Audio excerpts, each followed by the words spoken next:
Recording in progress.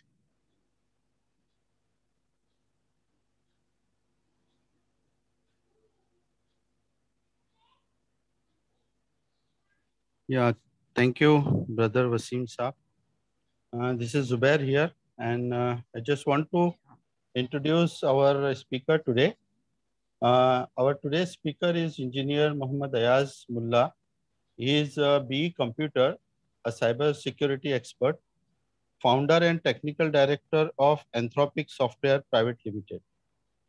He is a co-author for many international PhD patents and contributors of many open source like kernel, SIT tunneling, mobility, Send, and languages like Gopher and Python.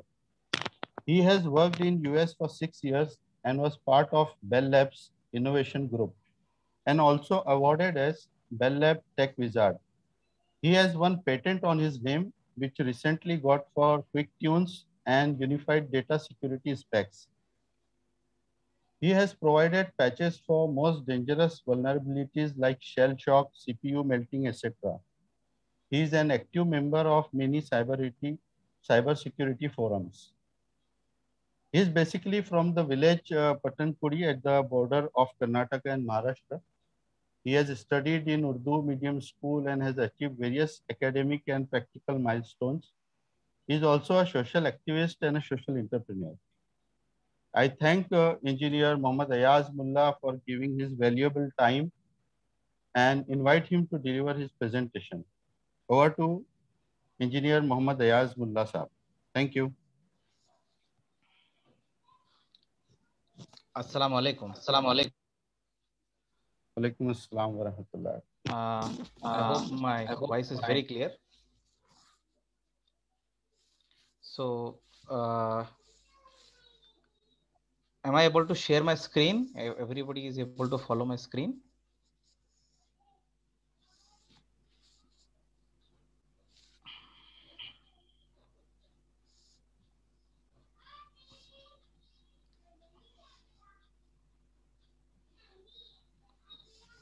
Okay, let me share the screen. We are not able to. I think there is an echo. Okay, are you getting any echo from my side?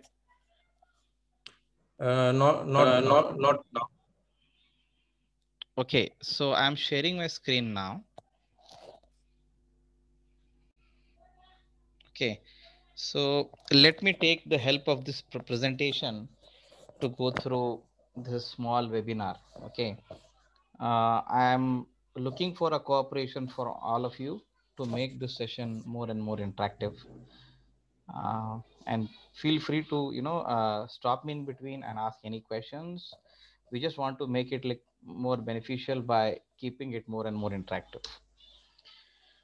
Okay, so as Zubair bhai gave about my introduction, maybe let me take a few more minutes to talk about my background.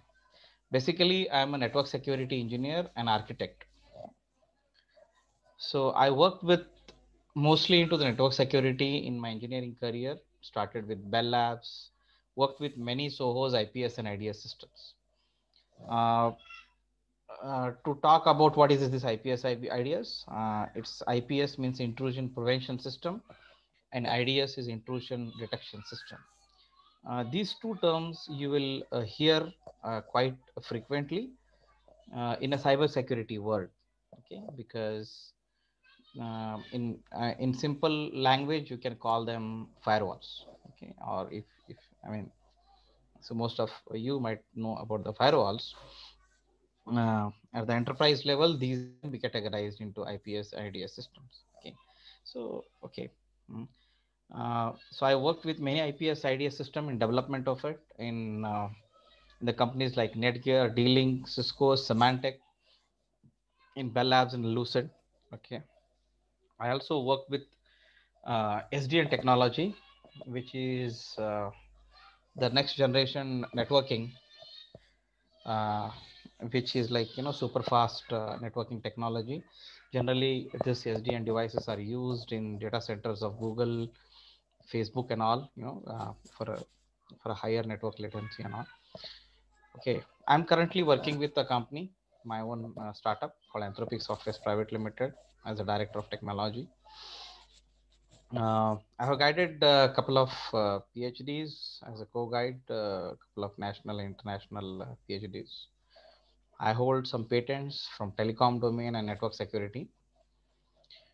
To make this a little more, informative and interesting, I am also planning, to share or to talk about a case study of one of the cyber security session I have done, like or assignment, you can say, uh, which has happened recently, so that you can also connect with it. Maybe I can take it. So one of the case study you might have. Am I audible to all? Yes, you are audible. Yeah. So I want audience. Yeah, please. Someone was talking, asking something. Yeah, so I'll be really requesting people to be more proactive, and make it more and more interactive. Okay, so that that will help me also to gauge in terms of if at all we want to take it to the technical level or stay ourselves to the more of a career guidance level. Okay. uh, if I understood, like I spoke to Zubair Bhai to understand the nature of the audience. If I'm wrong, please correct me. I can see that most of the audience here are very very new to the word cyber. I mean, you might have heard the word cyber security, but might not exactly know what is the cyber security actually. Okay, so see, the cyber security has a range, uh, is a wide range domain. Okay, where anyone into the network security administration will also be one of the stakeholder of a cyber security, till you can say security auditor, okay, or a hacker or anyone. I mean, so cyber security is a bigger range. Okay, uh, where there are a lot of roles available there.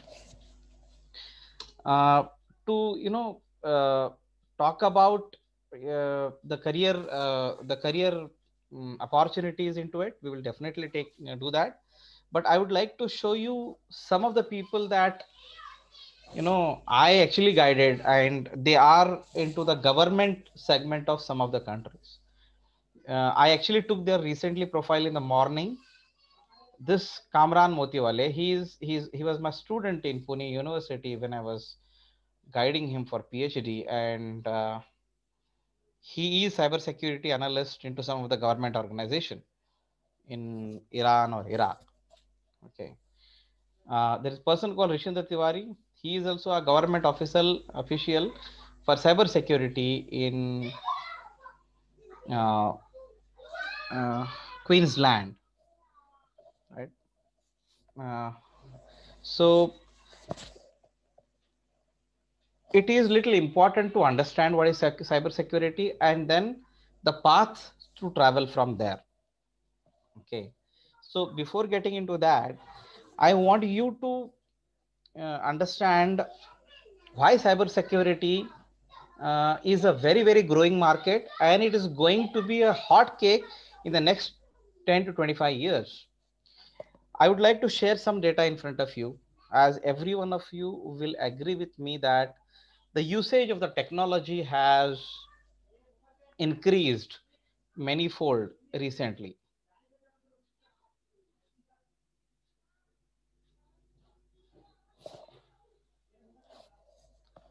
So uh,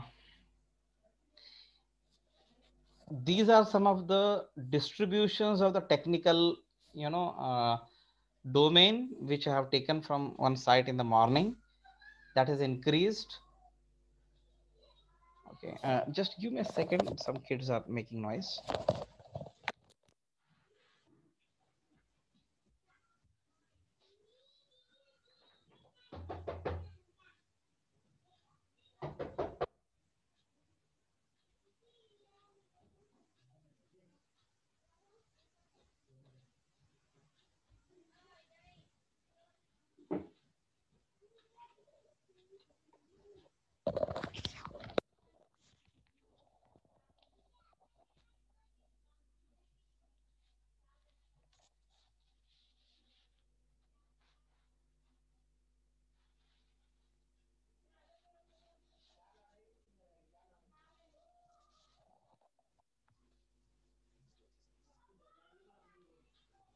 Yeah.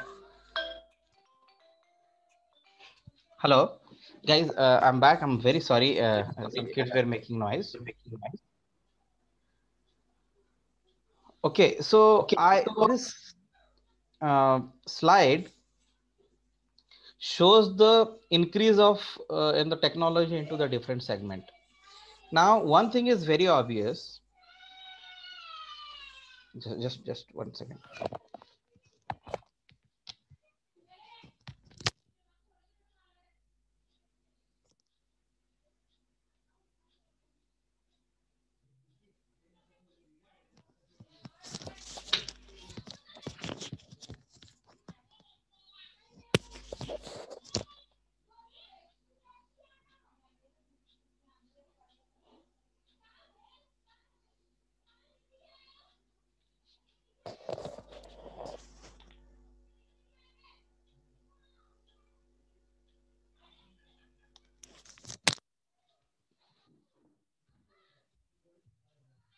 Hey, Sophia. Hey, Sophia. Hey, Sophia.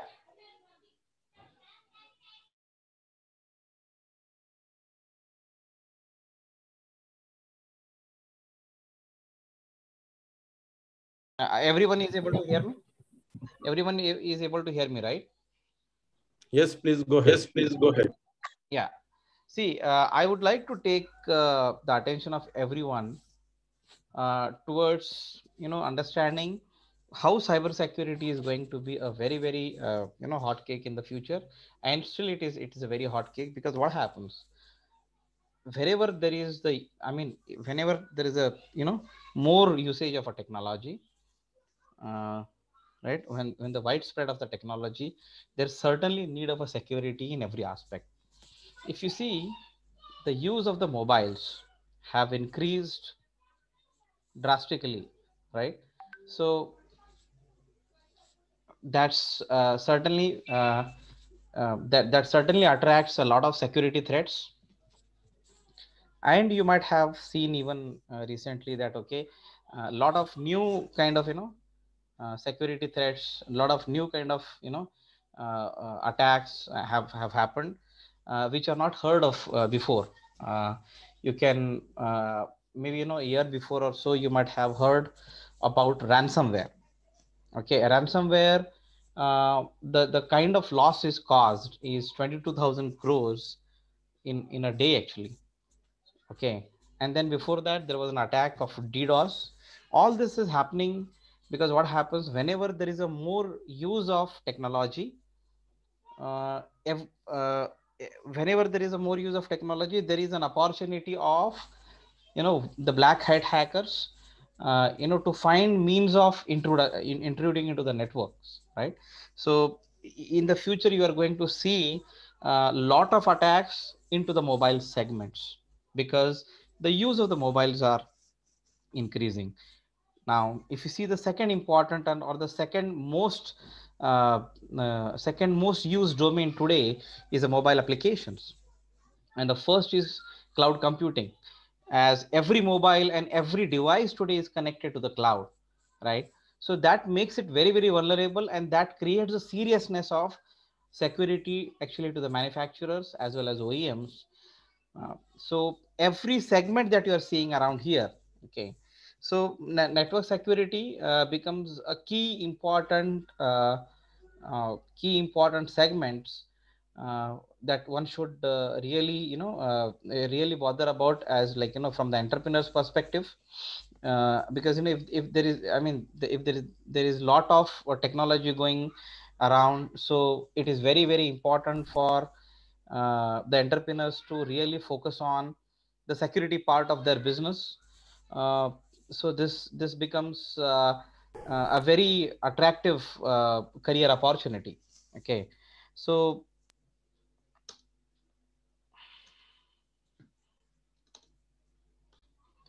I took these snaps from some of the sites that there are basically 2.3 million jobs unfilled, right, in globally for the network security. And if you see in India alone, there are thousands of the jobs in which are not filled into the cyber security, only because what there is first of all, the practical cyber security uh, professionals are very less. Okay, the understanding of the domain is very limited.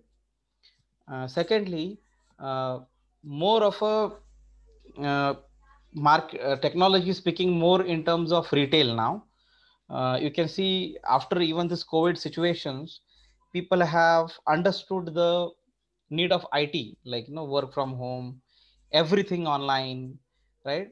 When this happens, there's a more usage of the technology, and that actually brings, or that actually gets into uh, creates some kind of a security threats, that gets opportunity for the intruders to create threats into it, because this field becomes very important. I don't know if you have ever visited any cyber police station.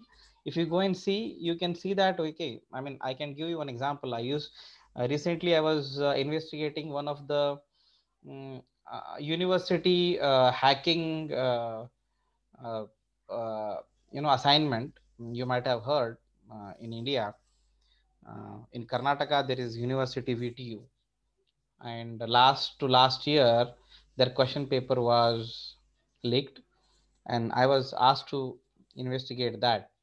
Okay, so there are, if like while doing that, I came in touch with this, and I mean I represented the government of Karnataka actually. When I came in touch with this scenario, actually if you see cyber police station, the kind of cases they go through in a day, uh, one average cyber police station finds minimum 3 to 400 cases of cyber security, or the retail, or very very meager very meager security threats or security attacks. They are not even counted the professional level threats. These are all done by a small kiddish level attacks, or kiddish level attempts, generally done through the phishing, or yeah, most of they are done through the phishing, or mm, polymorphic behavior. So see, if you see the quantum of attacks which is even happening at the retail level, using Google Pay, using PayPal, using so many social media channels, as well as emails, they are of thousands of, I mean hundreds of lakhs on the daily basis. If you just go and Google the cyber frauds in the daily basis, using Google Pay and the other payment gateways, they are in a big number. Okay, and these are, I mean, even these cyber frauds are not done by experts, because they are of a very basic level cyber frauds. Now imagine things further from here. As I said, take the case of ransomware itself.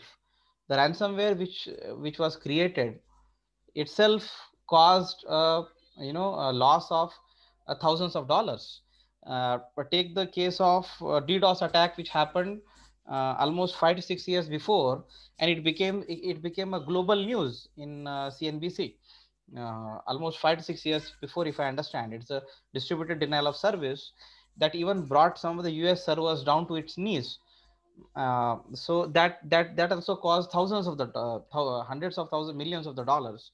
Even the ransomware has caused almost a month before, I heard one of the newspaper newspaper agency got attacked with one of the ransomware. I was not even aware of it. I got a call from there saying that I mean, we have a couple of crores worth data got encrypted by the ransomware. Will you be able to help us?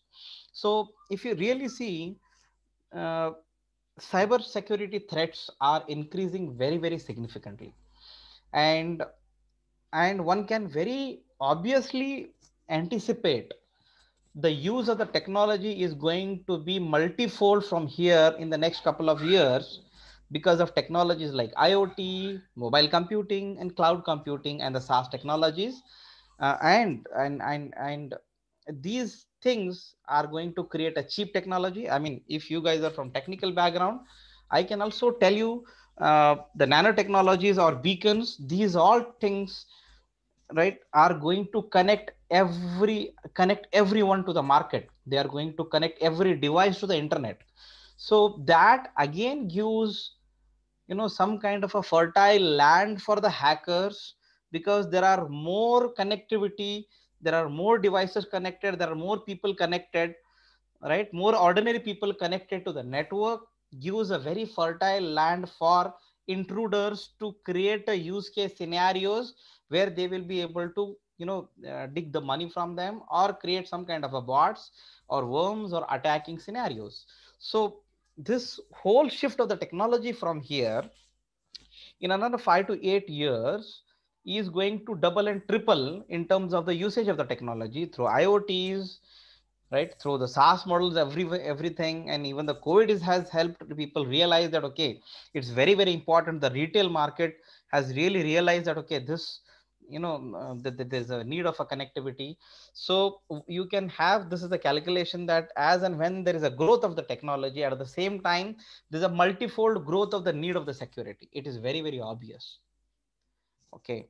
Now, what are the different kind of roles, okay, which are badly needed into the market? Okay, these are some of the roles. Okay, there can be a variants of this from here. There can be variants of this. These are a couple of 8 to 10 roles, but you might find in the job market the same kind of a role in a different variations and variants of it. If you search these roles, there is a lot of demands in the market, especially there are millions of jobs pending, but you need to be specialized into this security specialist, incident responder. Now let me explain one or two roles as what it means. See, cybersecurity is actually divided into many different, parts.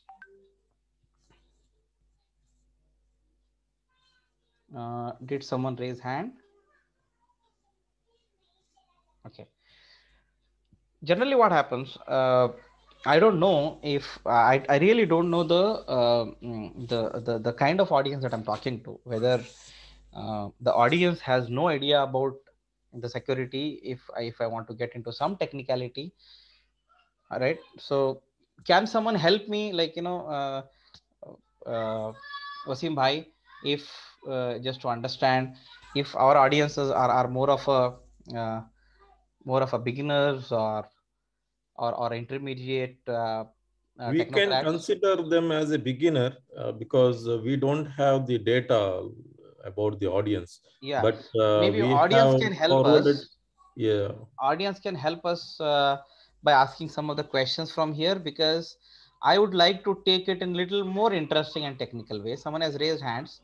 Samir, Sam, can we unmute? Audience, I think you can put in a chat box. Hello. So that we can get some feedback. You put in your chat box, please. So almost I can see that everyone is a beginner. Okay. I can Yeah, see hello. that.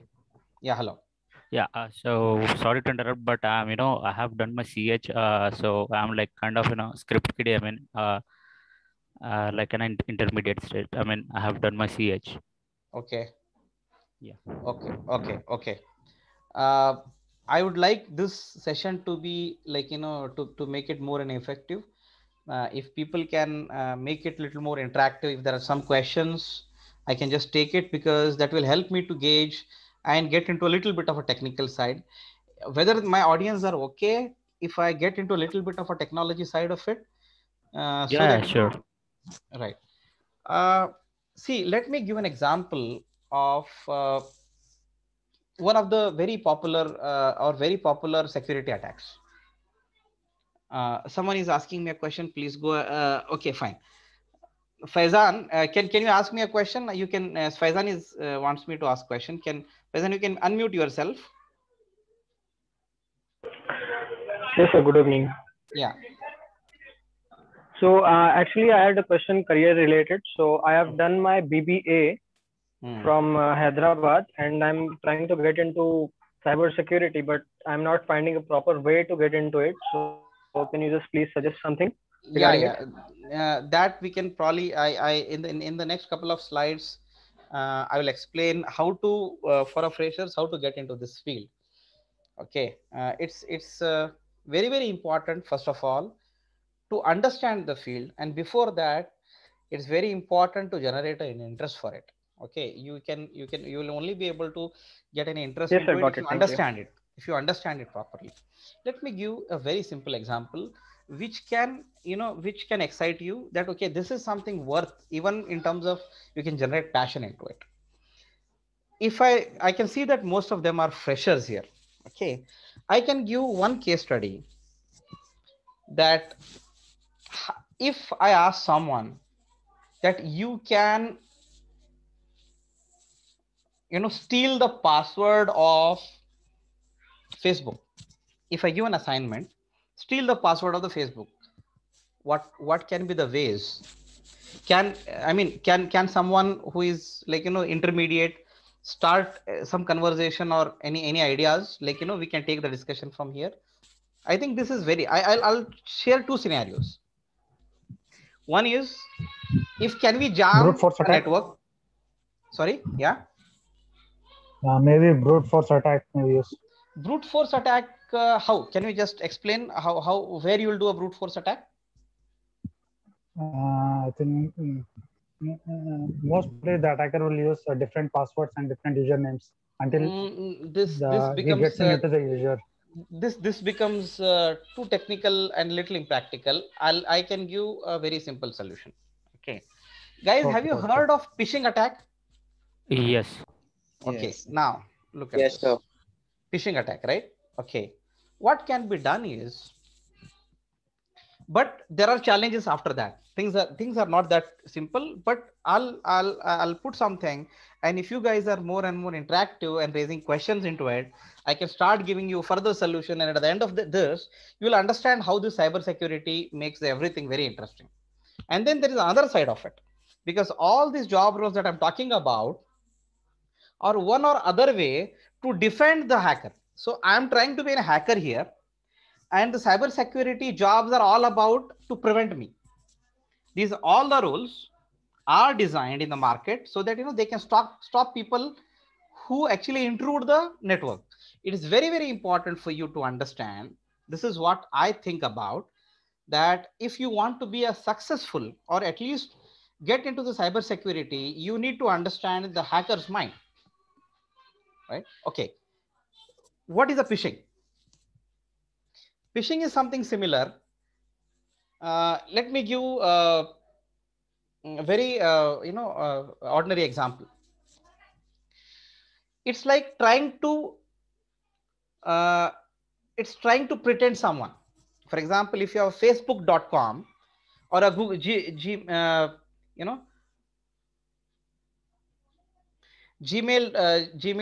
or a facebook.com, and if you want to steal a password of your Facebook, your friend, who is Facebook password of a friend, okay, I think you can go for phishing.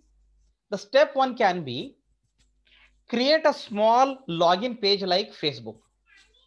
Okay, create a small page, login page like Facebook. Probably you can download it from the Facebook only. You can download the login page of a Facebook, create a web server. I'll start giving in a very simple thing, right? Create a web server. You can take Apache Tomcat. Okay, in a public server, create a Facebook, upload this Facebook page, give the domain like Facebook, where you can have a couple of more O's extra, right?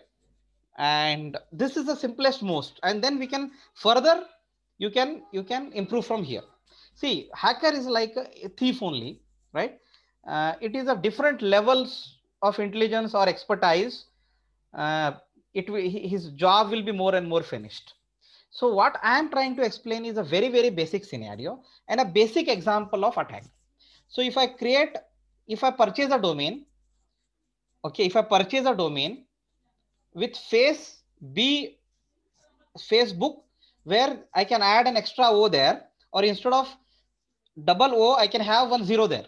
Okay, and there I'll copy paste the page of a Facebook, and I'll have some little bit of a change in the login script, so that whenever he logs in, I will put it in the file, and I have hacked the password, and from there I'll do a redirection into the real Facebook, so that the person who got attacked also do not know that he got attacked.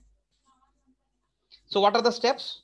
Need to have a domain looks similar to the Facebook. Second, create a web server there. You can use Apache Tomcat. Third, upload a page which looks like a Facebook, remove all the backend code of it, and have a small JavaScript which can send an email to you as long as he key in the password and redirect it to the real Facebook. He will feel that, okay, first time Facebook has not taken my password. Second time, actually it goes to the Facebook and then you logs in. So what happens, everyone who goes through this, he will keep sending you their passwords and then log in into the Facebook. They will not even know that they have sent your passwords. This is a very, very basic kind of a phishing attack. Now there are so many impractical scenarios that I've explained here. Can someone point some of the impractical things? These are basic skeleton of phishing to steal any site. Yes. There are so many impractical things here. Yes. Can I say something? Yeah, please. So basically, when you download like source code from the Facebook page, when you're about to, like host that page on any public server, it will not allow you to, put that server source code into, so basically you cannot create like a Facebook login page and you cannot host it on some public server. No, that can be done. Practical. I don't think that is a problem, because you can download the Facebook page. You can just save as, you can just make a small save as to it. It will download. The skeleton will look like, you can do a little bit of a change and you can make it exactly look like the Facebook, and then copy pasting into any of the Apache Tomcat. No one can stop you doing that. Right? Okay. It's something like, I can wear your shirt, I can make look like you. How can you stop me? Right? No, my main question was where to host it. You can host it any of the public. That's what I'm saying. You can have a public. It is not taking, like, I have tried like a month ago. Like I have done this. I was trying to do phishing attack. So if you like put any Facebook page, put into to hosting into servers and public servers, it is not taking the thing. Okay, fine. Okay, see, that's correct. So you might which hosting sites you are trying? There might be some additional security checks. They might be doing it, but that cannot stop you doing it. How can you, what can be the alternative for it? See, you can go for your own public server. Yes. Right? There are so many VPS available. You don't need to go for it. There are so many VPS which will give you 1,000 rupees a month. Right? You can go for a VPS, right, which has a static IP. Second thing is that, but the static IP might it look like 12.13.14.15. This, like, no one will try to give their password to such looking URL, correct? Absolutely. If your URL looks like HTTPS 10, 20, 30, 40 /login, but it looks like Facebook, it will create a lot of it. People will know that, okay, this is something wrong here, because your URL should look like facebook.com. Correct? That is another challenge. First challenge is, first of all, create a Facebook kind of a login. Second is, okay, you can solve the problem of hosting. You can take a VPS and then you can run Apache Tomcat and paste it there. But now there are another challenges here. One is, how do you make sure that your URL looks like a Facebook? Can someone give me a solution for this? First of all, the first part is clear to everyone, because let me don't get too, don't disconnect with the people. The first part is very clear. See, the reason I'm trying to explain you this is, once you understand the entire phishing session, then you will see how insecure is the today's technology, and then why cybersecurity positions are so important. I want you guys to realize this. For that, we will just discuss one or two simple use cases. Okay, so guys, whether the first part is very clear, about the phishing. Create a web page which looks like the Facebook and let the people get fooled by looking at that page that this is a Facebook itself, and they will log in. They will give you their username and password assuming that it is Facebook itself. Correct? So this is the first step. Create a page like Facebook, upload it to the public server. Second challenge is, how do you make sure that it appears, it should look like the Facebook, even your URL, not only the page, because people will see both. People will see the URL as well, and they will see the page itself. Page, you can somehow make it look like Facebook. How about the URL? Have you heard of DNS? I'm making some deliberate mistakes in the technical things. I'm making some deliberate mistakes so that you can catch me. Yeah. It means domain name service. Yeah. System. So domain name system. Yeah. So when you say google.com, this google.com is actually in turn an IP address. Google.com is to make the things easy for the people. Instead of google.com, if the Google starts giving the IP address of their servers tomorrow, people will not be able to visit it because they don't know. They will not be able to remember the address. But rather, a more of a user-friendly canonical name like google.com is easy to remember rather than 10.15.12.13, correct? Or 8.8.5.6. This is more harder than, right, the google.com itself. That's why there is a service HACCP which is called domain name translation, which is number to name, correct? So if you have your public IP called 10.1.1.1 where you uploaded Facebook page, now you need to register this address with a DNS registry as facebook.com. Then whenever you type facebook.com, they will resolve it to your IP address. But is it possible today? Whenever you say like, they will not allow you to register facebook.com because facebook.com is already registered. Correct? So you can create something like, a URL which looks like, instead of 2 O's, you can create 3 O's, or instead of a 0 O, you can have a 0 and say facebook.com where, you can create a URL which looks like. But today there are a lot of, anti phishing, guards. Like Faizan was talking about that some of the hosting sites are not allowing me to put a Facebook page because they try to, create some kind of patches which now discourages hackers to do things like this. But still, as I given you one solution, instead of going to the standard, you can go for a VPS. Who is not intelligent enough? A plain vanilla Linux box sitting with a public IP address. Correct? Now, since the DNS registry will not allow, do you know what is a DNS? DNS is kind of a, you can assume it's something similar like a post office, where they know pin codes, where is routings and everything. Like, they know about which home is where, like which IP address is binded with which name.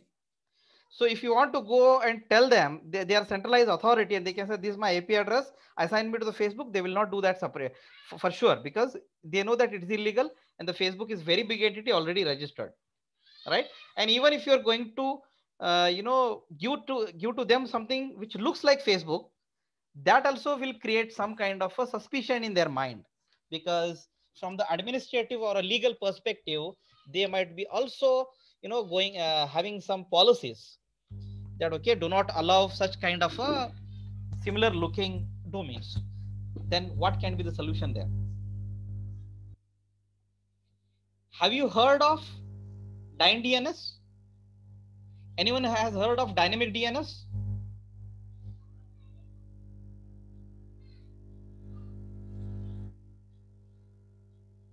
No, it's the first time I'm hearing. Yeah.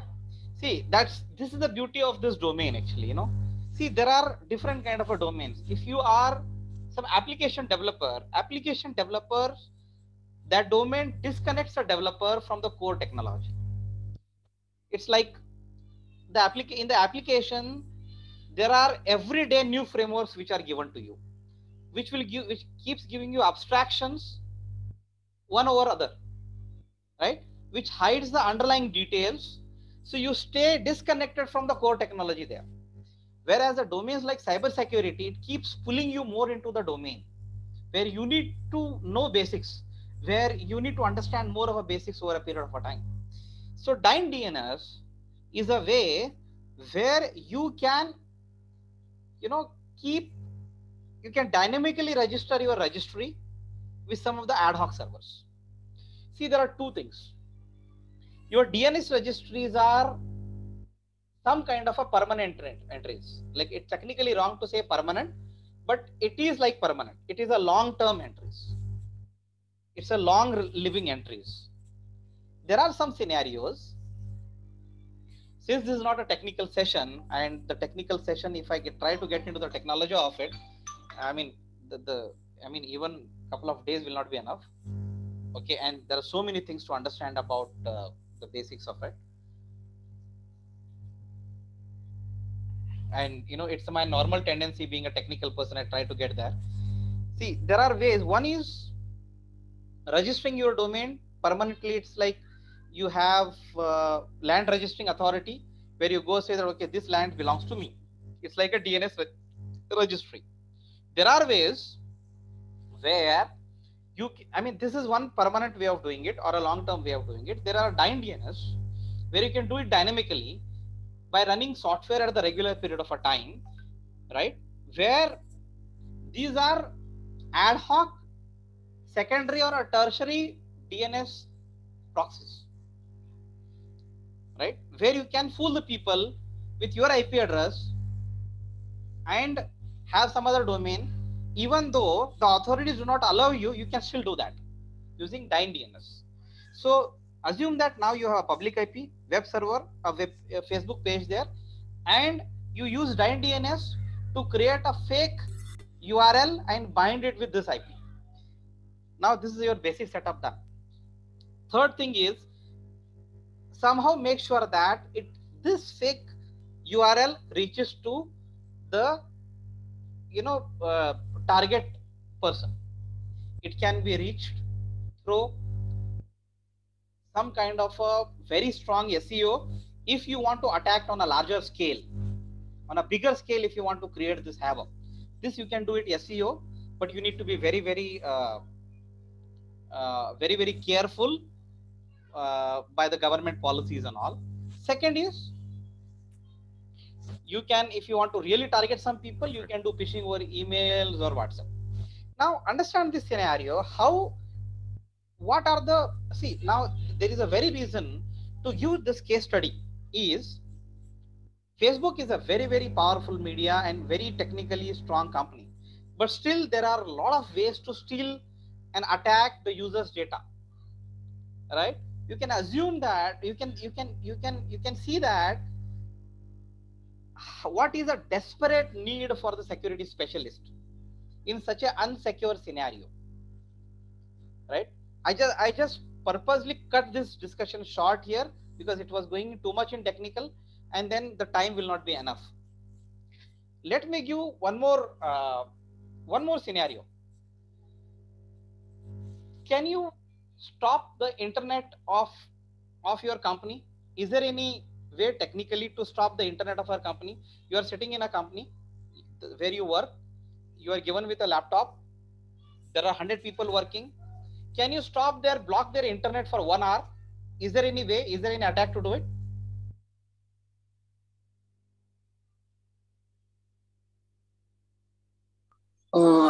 I have not heard up to now. Anyone else? But can we take some 5 minutes even to discuss about it? Is everyone mentally ready to take this? Sure. Yeah, sure. See, I'll tell you where I was going. Because if I can tell you, if you are in an organization sitting in a LAN and can block the internet of all the people for 1 hour, you can also apply this logic to a smart city solution, where all the traffic lights of a smart city is also like a LAN. So it means that assume that there is a smart city where all the traffic lights are connected, and if you're able to, if you have capability to block the internet of 1 hour of the LAN, it is not so different. I mean, it is something similar there also, correct? These both scenarios are same. Okay. Anyone heard of ARP protocol? No. Address resolution protocol? Yes, I have heard of that. See, there is a technique called ARP poisoning. Okay, ARP poisoning is a way where what happens actually, whenever two nodes are communicating, if I want to say google.com, it is my gateway who takes the responsibility of me leaving me out of my network, correct? If I'm in a LAN of 100 machines, actually in this there is one gateway. It's a gateway which is a bridge for me from the LAN to WAN or from the LAN to the internet world. If at all I want everyone's internet to be blocked, I need to understand the LAN technology, which is very simple. What happens? Whenever I say google.com, my machine should be sending this request to the gateway saying that, let me reach to the Google. You take the responsibility of reaching me to the Google. Now, if you are an attacker sitting into the same LAN, what you should do? You should give a message or some kind of a false information to all the nodes that this machine is not gateway, gateway is me. What will happen?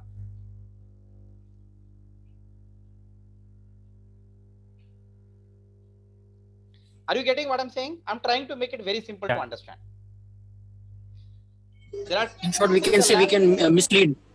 You can mislead all the nodes that 192.168.1 is not your gateway.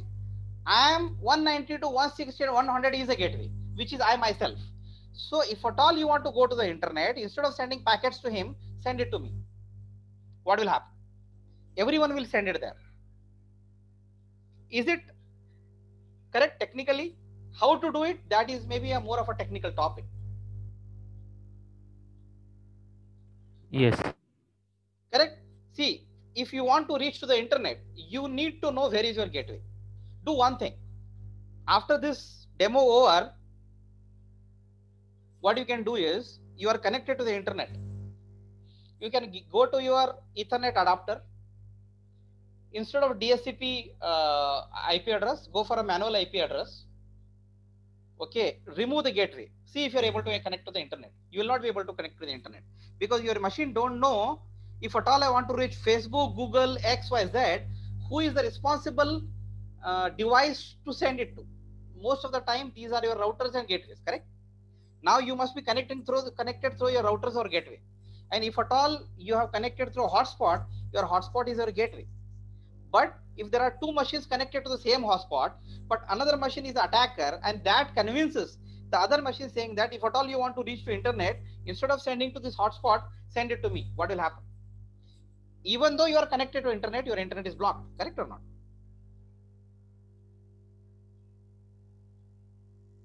Is it not making sense logically? Yes. See, what are the security issues because of this? First of all, it's a denial of service. What it means, even though internet exists, no one is able to reach.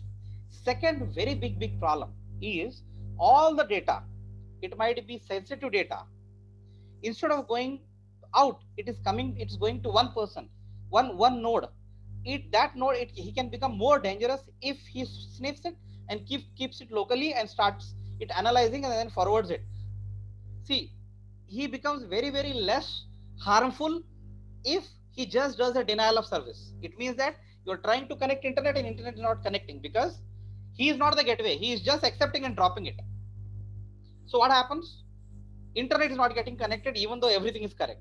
but it becomes more and more dangerous when he saves the data and passes it to the gateway. See the scenario now.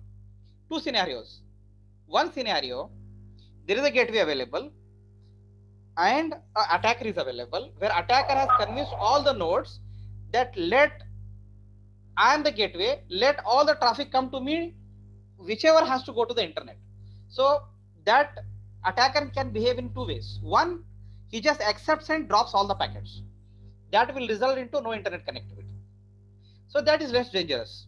Second, it will receive the data, store it on the disk, and forward it to the gateway, so that internet is still connected without the knowledge that it is passing through some unknown territory. So this is very, very dangerous, right? Because people might be logging into the bank accounts and he's downloading everything there in between.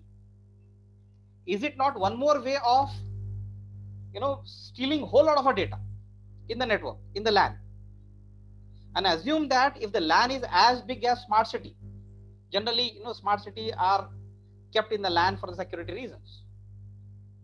A little bigger LAN or MAN kind of a scenario. Do you understand the difference? Do you understand these two scenarios which can happen if an intruder sits into the LAN? And this is very, very simple attack, I'll tell you. But these attacks becomes very, very horrible if they are brought to the practical things. See, I mean, we are very fortunate that the cyber security knowledge is very, very limited. The know-hows of the cyber security is very less. So that's why the attacks are not coming to the surface. That's one reason. Second, there is no potential business model of doing this today. But more and more the devices, more and more commercial entities, more and more retail markets are connected to the internet backbone. Less secure businesses connect because it's little difficult to crack into the corporates and all. But more and more retail market starts connecting, which is like noise networks, less secure networks. That gives a very fantastic fertile land for these intruders. And more it gives a fertile land, it gives an opportunity, or it brings a need of cyber security specialists. So growth of technology and jobs and career into the cyber security specialist are directly proportional to each other. Is everyone is agreeing with this? Yes. Yes, sir. Okay. So I hope I have made it very, very clear that as the technology acceptance is growing, this cyber security domain is going to flourish. It is already a domain where millions of jobs are unfilled. First, know-how, right, and expertise. Okay, now let me again come to this slide again. These are some of the basic requirements which are always there into the market. Security specialist, incident responder, security analyst. Now, if I start explaining again, it will take a lot of time, but let me tell you in a very nutshell, what is a security specialist?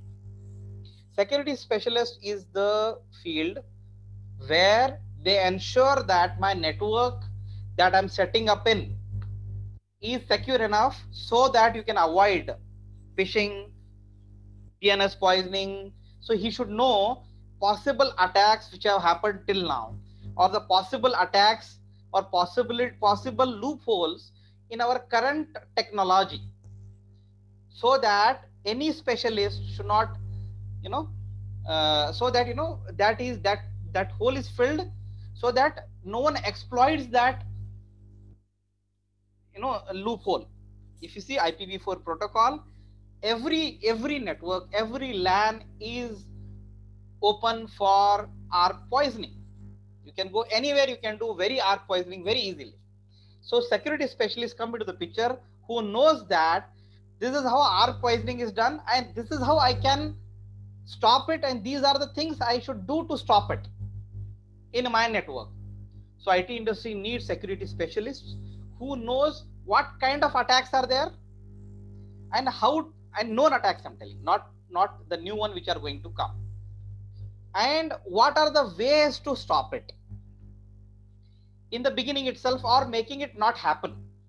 Incident reporters are those, even though you have done it, even though security specialist has done due diligence, but if the thief or the hacker is more intelligent and finds a different way, it's the incident responder who can identify that this has happened and find a quick solution so that a major loss can be minimized or stopped. This is the second position, which called incident responder. You understood the job of security specialist and incident responder? Yes. Security analyst is a post-mortem. If a bigger loss has happened, and so that it should not happen one more time, right? Once it's a post-mortem scenario. These are the people who come for the post-mortem. Security analyst, what has happened, what has gone wrong, and then learn from the failures and see, okay, how can we make our system more secure? This is a security analyst. Security administrators. Security administrator. Okay, someone has raised hand. Sam. Yeah. So what is the difference between security analyst and a penetration tester? As you have said that a security analyst is the guy who fixes the problem after postmortem, right? Yeah, So basically you look for the what causes the what scenario that has caused this. I mean, that is it's that has basically caused the loss. like yes. So he look for the vulnerabilities, right? He will analyze first of all attacks. For example, I acted as a role of a security analyst because VTU attack has happened. See, VTU question paper was leaked. I was asked to investigate first. Okay. Who has done it? Who has done it? Now, where you will put me into it? Who has done it? I was asked to talk about who has done it. So, for me to do it, I need to do a first post analysis, understand scenarios, right? Right. Because I need to know who has done it. He is different than the security specialist. Security specialist job is to ensure he has a knowledge of all the vulnerabilities and he makes sure that he set up his network so that these are avoided. Incident responder is that who, in case of emergency, he will find an immediate solution which can minimize the loss. But when the loss has happened, security analysis is very important to understand who has done it and how can we avoid this in future. Okay. And I'll tell you why these three things are different, because these three things need very different knowledges. If you can understand it very well. Security specialists need to know existing technological problems and tools and the existing technological solutions which are there into the market from the cyber security perspective, so that he keeps, okay, there is a VIP lock, okay, which cannot be broken than other lock. So he need to know the know-hows best in the technology in the market. What are the most kind of thieves available? Okay, what kind of locks they have broken before? Right? Okay. What kind of, basically to be technical, what kind of vulnerabilities they have used to broke into the system, right? So this is a different knowledge. Yeah. This is one set of a knowledge. It's a one domain and one person, because it is a lot of stuff. Second is the incident reporter. He is like firefighter, right? Okay. Who has to respond in between. Third is analyst, who is more dynamic guy, because if the attack has happened, it has happened because attacker has not done in a usual way. If you would have done usual way, security specialist measure might have stopped him. Okay. He has done unusual way. Now we need to find that difference. We need to find that new ways, and it's a security analysis. And then those new findings he will take and, then it will be again devised and put back into the technology so that it doesn't happen again. Right? Okay, so these are the list. The list itself is bigger and very interesting. So so at the end of the scenario, I mean, the guy who will report security analyst, I mean, if he tells that these are the sorry to interrupt, Mr. Ayaz, we are actually running out of time. Yeah. Okay. What we will do is we will formally end this session. Yeah. And probably if you are interested and if participate participants are interested, you can stay after the formal session Yes. is over. So guys, as the time we are passing, we can bring it to the conclusion. There is while the discussion was on, someone asked me how to get into it. Yeah, you can And continue the discussion after we formally end the session. Yeah. Sure. So guys, I think we need to bring it to the end, because as I said, it is a very, very lengthy topic, right? Okay, so we can just conclude it here, sir. I request Mr. Abdullah Mois for the vote of thanks. Thank you, Mr. Amin. Good evening, everyone. I am sorry I'm cutting everyone out because the session has extended out of the time and everyone had a busy schedule. I am preoccupied here, so I'll be just giving the vote of thanks and then I'll be taking your leave. So good evening. All of you are welcome to this webinar on the career guidance of in cybersecurity. So firstly, I'd like to thank Engineer Mohammed Zubair for moderating the webinar and introducing our guest speaker. This webinar has been a great success so far, as it has imparted a lot of knowledge to all the people.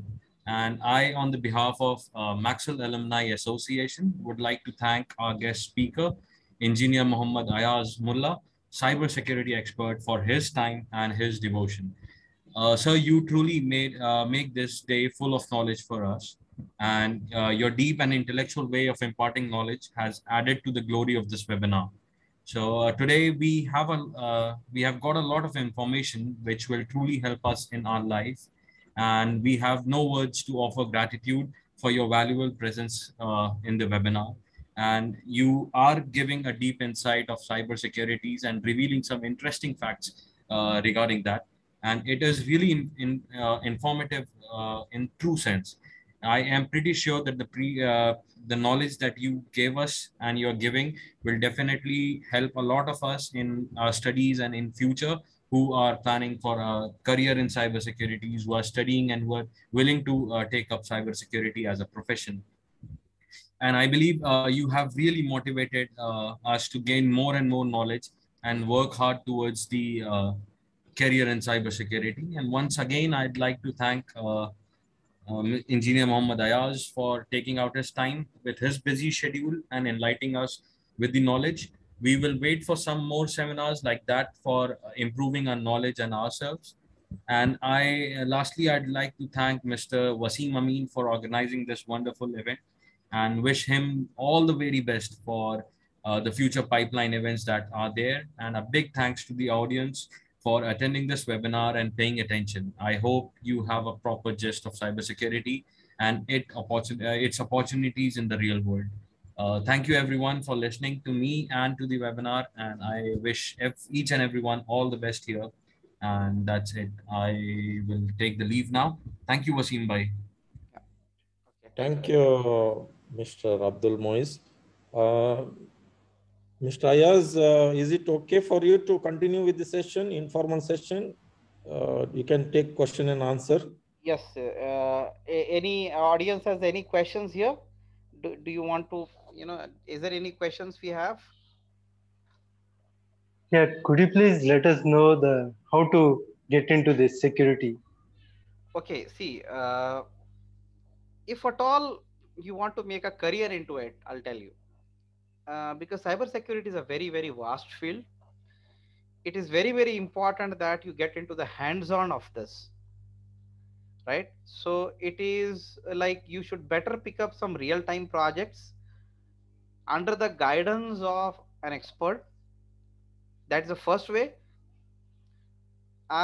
Second is, join a firm which is into the cybersecurity. Maybe they pay you very, very less, but doesn't matter, because if you want to make a career into it, these are two things. Third thing is which is not very trustworthy. These are some of the training sessions, but generally, I have not found any cybersecurity, any training institution of that degree. The first two things makes a lot of sense to me, where you can involve yourself into a real-time project, okay, with some experts, if they are doing it and be a part of them. It might be a free internship or a paid internship or whatever. That is the best way, because that's how you learn it. Cyber security you cannot learn in a more of an academic way. It should be learned in a real time scenario. You should take case by case, or if you want to learn yourself, take the case. Okay, I want to do a phishing of a page Facebook. Let me take this assignment and start working on this assignment. You will face a lot of real time hurdles, right?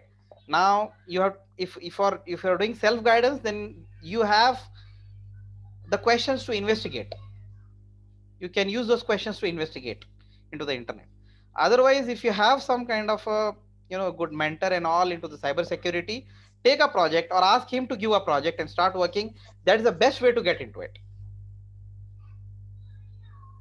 So I'm talking about a cyber security, cyber forensic domain of a corporate grade. Now, on the name of it, there are so many small program. Ankit Fadia teaching this ethical hacking and all. These are not cyber security. The ethical hacking course, which changes the start name of a window to something, so that has no value into the real corporate. Hello. Yeah. Can you hear? Yeah, I can. I asked one question. If you're doing some cyber security hacking techniques, this is a cyber crime or not? It is a cyber crime, but if you're doing for a learning purpose in your own setup, then it is not a problem. But if at all you're hacking to the real servers, right? Because for you to become a cyber security expert, it is equally important that you need to know the mind of hacker, or you yourself need to be a hacker kind. You need to know everything a hacker thinks of, right? For that, it is very, very important that you should create all the attacking scenarios in a LAN instead of harming anyone, but you should be able to simulate and create it. Okay. It is a serious crime if at all you are targeting some other's property, right? If you're phishing Facebook, if you're taking someone's passwords or doing something, right? The reason I started from the hacker's perspective is, unless you know the mind of an hacker, you cannot become a cyber security expert. It is not possible. Okay. Yeah. Thank you. Anything else here? How can practice the cyber security techniques and technology, just like you join classes and all these things? See, as I said, like, I have not come across very convincing courses out there who talking about, teaching cyber security, because know-how of the cyber security is very less. Whereas there are, on the name of cyber security, there are so many courses, so many books and all, right? But they are not helpful into the real time. You might have come across Ankit Fadia's ethical hacking, right? Most of the people know this only, but it is not a professional. These are like, it's good to impress your friends, but cannot be used as like, incident reporter or security analyst, because those are superficial things, right? In a real firefighting scenarios, you need to have a strong knowledge of protocols, securities, networking stacks, and everything. There are also knowledge of networking, cloud networking. networking. Networking is basics for cyber security. You need to know networking, you need to know protocols, right? Protocol, networking, and then attacks, right? That has a lot of value, but its career value is too big. Okay. Yeah. So networking is a basic for cyber security, computer networks. First of all, doing a networking, then doing is cyber security courses. Certainly, you need to know the networking. If at all you are, but there are different things. For example, administrator. The administrator versions of a networking is different, whereas the developer version of a networking is different. If you understand, right? Administrator's version is, he need to know what are the TCP packets, how to configure the router, how packets are travel, right? So this is more of an admin perspective, from the configuration perspective. And the security administrator is also same. He will go further from there, from the security point of view. But networking is still basic there. Now, from the developer perspective, the networking is different and the security is different. From the tester's perspective, networking is different, the security is different. Okay. From the developer's perspective, how is it different? From the developer's perspective, how is it different, sir? See, can you please elaborate a little, please? If you are a network stack developer, correct? Yeah. If you're a network stack developer, then it is more of an implementation perspective, right? Okay. If at all, SID tunneling, for example, if you say, how do you, okay, fine. You are into an IPv4 network and you want to communicate to IPv6 network. This is a networking problem. Correct? Okay. Now, these are two different perspectives. One is administrator perspective. For him, it is very simple. Have IPv4 to IPv6 tunneling, enable IPv4 to IPv6 tunneling in Linux. Configure IPv4 to IPv6 tunneling. There are a couple of steps from the administrative perspective, and IPv4 to IPv6 transaction is there. But the developer's perspective is different. There is an IPv4 packet within the IPv6 packet. Right? It is encapsulation and de-encapsulation there. It is a more of an in-depth, correct? Okay. So that is a developer perspective is more of an in-depth perspective. Whereas administrative is more of a configuration perspective. And the security chapter is a chapter 2 from there. This is a chapter 1 where it works. Chapter 2 is what if there are attacks there in this scenario, how to stop it. And there are a whole lot of security jobs I explained. Every job will come into the play into the one domain only. Even if I take a case for IPv6 or IPv4 tunneling, all those roles are required still in one or other way. Okay.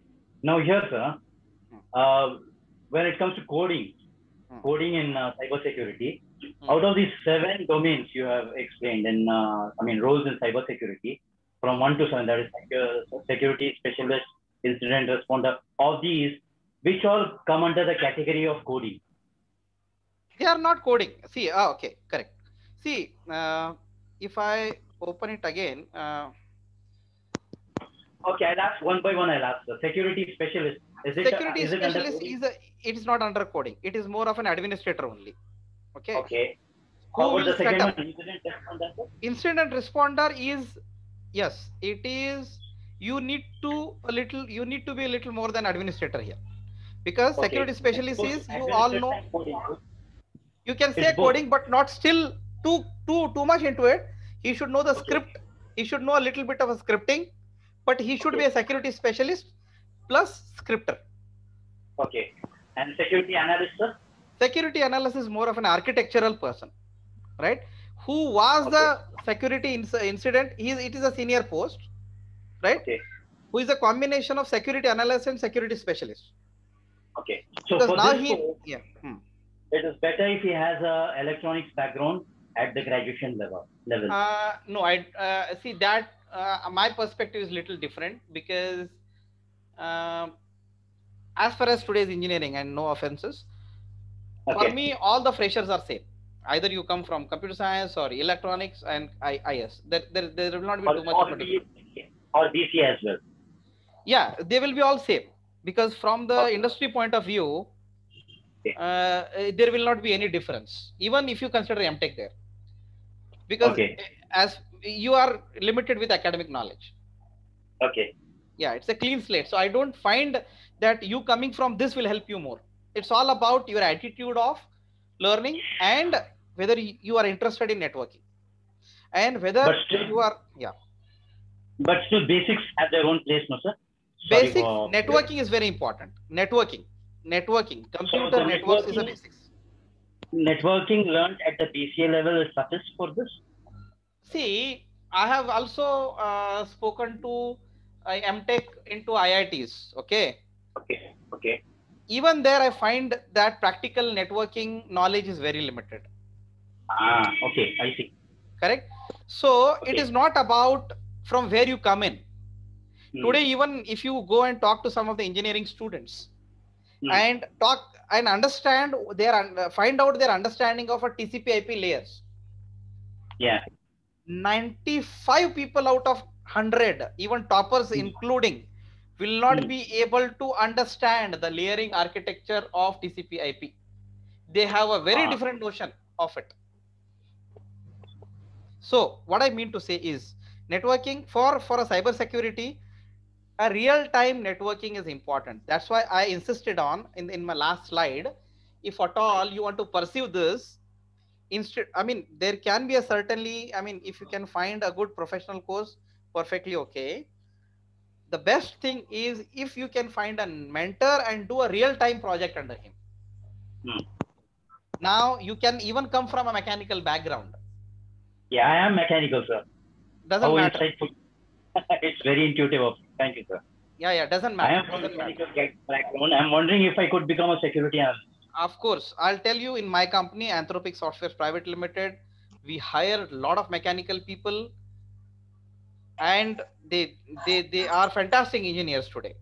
So I am of the opinion that from which stream and all, because for me, all the freshers are same. They're a clean slate. Hello. Yeah. Yeah. Hello, sir. Yeah, hello. I wanted to talk about C. You wanted to talk about what? About CISSP. Have you heard about that? Yeah. Tell me. Actually, I was thinking to grab up a course of CISSP from Udemy, but I wanted to know if the Udemy certificates are authentic. I mean, is that acceptable in states or Germany like that? No. They are not. Actually, what happens, I'll tell you. Anything which you can deliver on the table matters more as far as IT concerned. If you bring 10 certificates and if you're not able to convince me in my interview, they have no value. So CISSP is one of the exams, or it is the only exam? Yeah, no, it is an examination, okay, which ensures, or which is a kind of a gateway for you to pass initial resume process, initial screening of a resumes. So CISSP has nothing related to cybersecurity? It is an examination related to it. Okay. Hello. It ensures that you have a basic knowledge. Okay. Okay. So I can do that, and if I clear my exam, so is there a possibility that but I get a job? only that much is not enough. Okay. Okay. I mean, if you're doing that, do that. Along with that, make sure that you also have Red Hat certifications. If at all you are planning for cyber security and administration, like as I said, security, specialist, right? Yeah. The first job kind of a thing, security specialist, right? It's more of an administration security. If you are planning along with the CISP, you should have a Red Hat certification. Okay. So apart from India, which country is best for cybersecurity engineers? Cybersecurity has opportunities everywhere in the globe. Everywhere. Okay. Thank you so much. So could you differentiate the risk management and BISO? What is the difference between the risk management and BISO? This is not a cybersecurity topic, right? Risk management is not a cybersecurity topic. Okay, so that is a different one. It is this topic itself is different. It is not a cybersecurity topic. Hello. Yeah. I'm asking one question. Is cybersecurity developer using some language just like Unix, Linux, and nothing, just like networking only? No. See, that's what I'm saying. First of all, Unix and Linux are operating systems, correct? These are not languages. Okay, it's like your Windows you are using, right, as an operating system. Yeah. Something similar. There is also one operating system called Linux. Correct? Okay, so they allow you to operate your system. Okay. And languages you use to create the tools. And the one who uses are called administrators. Which type of tool are you using? There are so many. Firewall itself is a tool which you can use to secure your network. Okay. So have you used Linux? Yeah, I have some knowledge for Linux. So in Linux, which firewall you have heard of?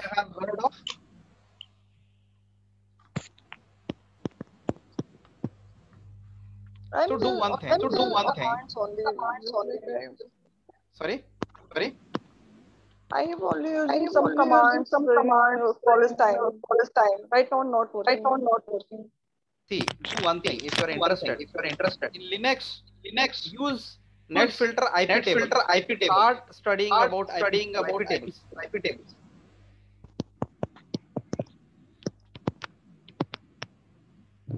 table is the firewall to the Linux. It will give you a it is a strong tool. A lot of control over how packets come in, how packets go. As I said, networking is a basic for any cybersecurity. So firewall is on the top of it. Zubair bhai, please. Yeah, Mr. Ahmed is asking something. He has raised his hand. Sir, please, Ahmed. Yes, myself. I have a basic. किसका mic चालू है? Double आ रहा है. I can't literally say anything. I'm just echoing my voice. Yeah, exactly. I think that Zubair Qureshi, with a flower, your mic is on, bro. Yeah, now it's fine. Myself, Ahmed Karadia. I am interested in this field, like this cybersecurity. I'm totally blank. I just know about this webinary, and I'm a commerce guy. I mean, like in TY BCom. So how should I start this? Can someone guide me? I live in Mumbai. Okay. So yeah. Okay, if you are from non-programming background, basically you should go for administrative line to seek cybersecurity. As yes, someone has yes. Go for you can start with Red Hat certification first. Okay. Red Hat certification. Red Hat certification. Maybe that is the best start for you. It will help you to know how to use Linux operating system for as an administrator, right? Further from there, that is a step 1. After that, either you can join Cisco certified CCNA or CCNP. Okay, this is the basic of like cybersecurity. Tools. The basics is Linux of networking. Okay, so what should I do first? Networking, or you saying about this Linux and all? Linux is a platform. See, first of all, you need to know the platform. That's why I suggested you Red Hat certification. After that, you can go for CCNA. It will help you to strengthen your knowledge of networking. Okay. Can I get your contact info so after this we can just communicate my questions? Like I can leave my email address into the chat box. Yeah, here. definitely that works. Definitely. Thank you, sir. Thank you so much. I'm dropping my email address so that if you have anything further from here. I definitely have. Yeah, I've dropped my email address. Yeah. Okay. And sir, Ayaz bhai, Mr. Some participant with the name AB is raising hand. Yes, sir. Can you please ask the question? Yes. My question is now these 2 certifications, Red Hat and CCNA. Are these certification exams needed for coders as well? They are not needed actually. Not needed. But see, for anyone to be a part of cybersecurity as a domain, know-how of a platform like Linux and know-how of a networking is very, very important. Now, these 2 certifications will certify them that Red Hat Linux will certify that he knows Linux. He knows a platform. So the reason I said these 2 things is any job into the cybersecurity, any company will know that you need to know the platform and you need to know the networking. Red Hat Linux certification is enough to certify that you know the platform. CCNA enough to know that you know the networking. Okay. So these two certificates are basic. So they would be random coders and even for the coders, you need to know the platform and the networking. You know that you need to know the coding and the security knowledge, right? Okay. Platform and the networkings are must, because as a coder, you can code into a different domain. You can write a program for banking domain. You can write a program, to write a small video game, this and that. But you to use your knowledge of a coding into the cyber security, you yourself need to know the domain first, right? Right. You need to know ARP poisoning to create a ARP poisoning tool. To know the ARP poisoning, you need to know the networking. To create a tool, you need to know the platform. And then your coding will help you to create a tool to avoid the ARP poisoning. And your tool will be used by administrator, so it everywhere, so that ARP poisoning is not done. For both, these two things are important, right? Fantastic, sir. That's answered. Now, another question here is okay. Last two questions I have, sir. First question is, from this Apple software or Apple phones, any Apple product, they said those products are very secure. So in what way is it really secure, sir? Is it worth their claim? Is it having any truth in that claim? That's one question. Second question I'll ask after this, sir. That's my final question for the day. Thank you so much. See, actually, everything is secure unless you filed a vulnerability into it. Okay. Okay. Now, there are two variants of an operating system. It is as I was talking about cyber security, I told that there are two basic things that you need to know for a cyber security. One is the platform, another is the networking, right? Now, when you say Apple iOS is a platform, Linux is a platform, Windows is a platform. Correct? Okay. The platform itself has some inherent security models. Okay. Now, Apple comes from Linux variant, one or other Linux variant. It is derived from a Linux variant. Right.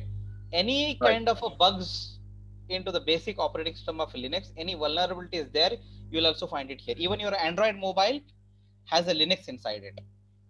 Any bug into the Linux operating system, the same bug also you will find in an Android mobile.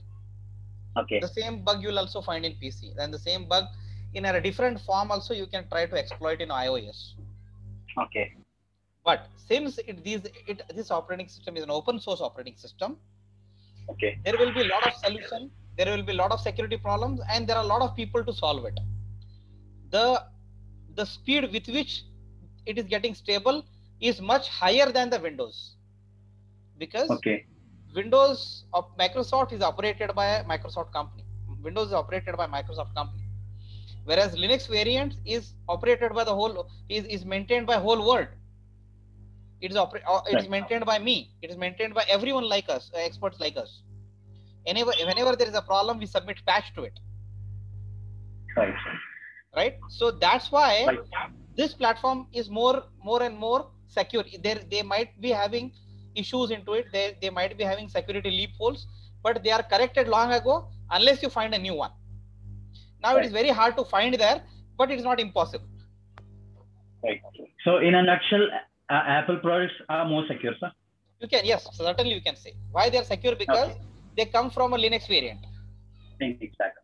And the Linux variant is open source. Okay. And last and very important question for me is, what are the career opportunities? In which domains are the career opportunities for cybersecurity, sir? Like main domains like banking sector or defense? Could you just give a percentage, sir? See, I'll tell you now you can categorize these opportunities into two brackets. Okay. One is the easy one. The easy ones are administrative. It depends upon which background you come from. Right. if you talk about defense, your security knowledge should be too high, as well as you also need to have a developer's angle into it. Even if you're a tester, you need to have a strong that, right? Whereas when it comes to banking segment, you still need cybersecurity expert, but they need, a very average cybersecurity is enough. Okay. Average knowledge of cybersecurity where you know how to configure a firewall. Okay. What other domains are there, sir, other than banking and defense? Every domain has a cybersecurity requirements, right? Okay. But the level of the knowledge is different. You need to assess yourself, where you stand, and what kind of job you are looking for. Prepare for it. For example, if you want to go into the banking domain, in the cybersecurity, I don't want to go, sir. I don't want to go into banking. Yeah, that's right. I mean, you don't want. See, there are IT companies. There are a lot of everywhere. You need it. Any small IT firm with the 10 people at least need one network security administrator. Okay. Even with the 10 people, network security administrator, he has to take care of administration of his servers, networking, and security. It's a combo: network administrator, security, and networking, right. administration, and security. It's a it's combo. Mostly non-coding. It's mostly non-coding work. This is the easiest possible career in cybersecurity. Okay. Where a lot of people can get through this. I mean, a lot of people can pursue this for jobs. Okay, please help me with this one thing. Please guide me. Coding and non-banking sector, what are the avenues I can look for? Coding and non-banking sector. You can look for many actually. It's non-banking is a very, very small. The banking segment is a very, very small segment. You take the case, if you're interested in Dubai, Saudis and all, they have this oil industries, right? Right. They're all automated. They're all automated and they are connected through their strong networks. They are located in far places and they are connected through the networks. And whenever there is a networking, there is a security. Right. Gulf has a huge opportunities. Banking is a very small segment for cybersecurity. Right. Every segment you will find it. You tell me a segment, I'll tell you what are the opportunities there. Every segment you have it for. Okay. Anything related to mechanical also in this connection?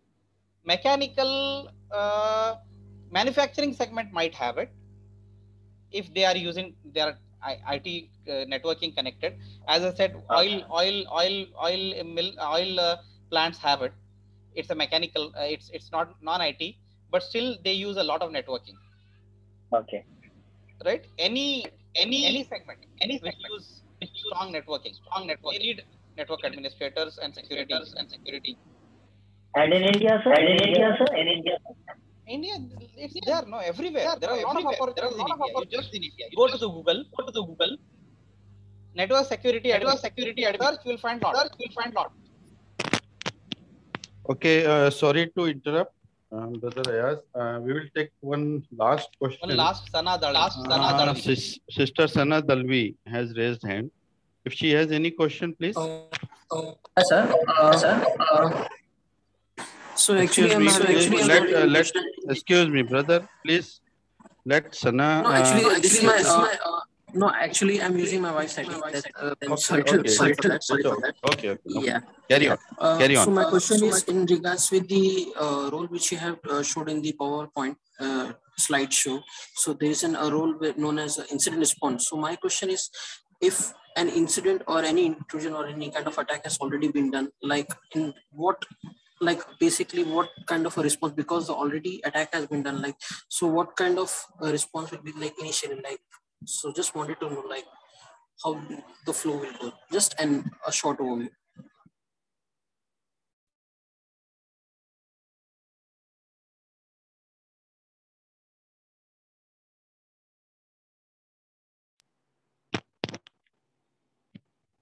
Yeah, Ayaz bhai, are you there?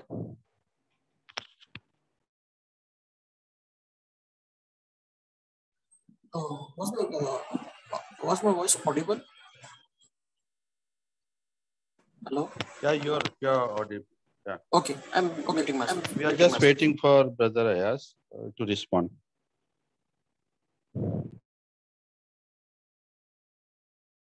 Zubair bhai, am I audible?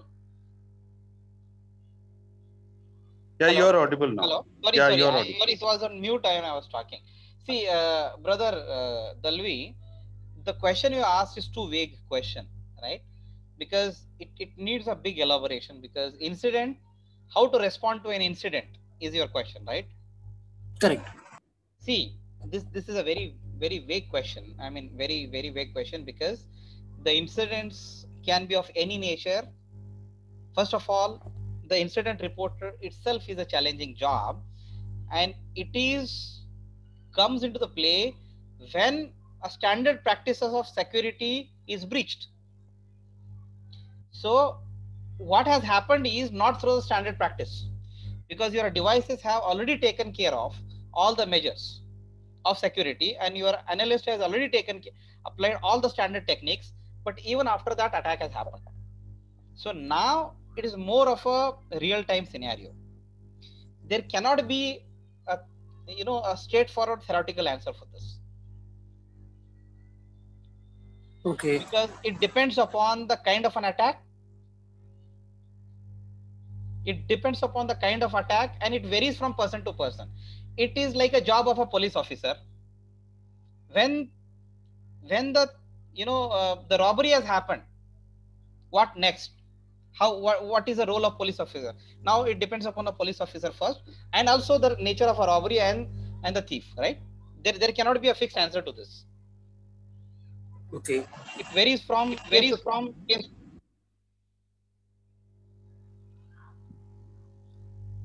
Okay, thank you, Brother Ayaz. Hope he has asked to all the questions. Shall we close the session for this day? I think there are no other questions. Yeah. There are no other questions. Questions will be there. We'll have many questions, but we are almost. We are almost extended this. Okay. So once again, thanks to all the participants.